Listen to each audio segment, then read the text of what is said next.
Hi, this is the OPPO A38 and I'll show you how to log out from Gmail account on this device.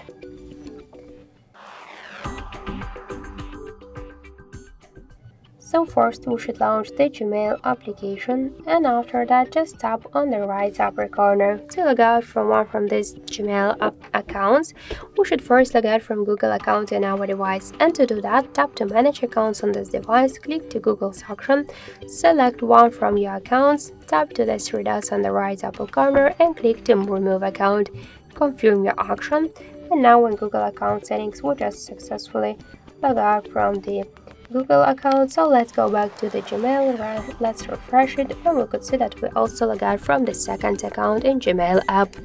So thank you for watching, and if you like this video, leave thumbs up and subscribe our channel.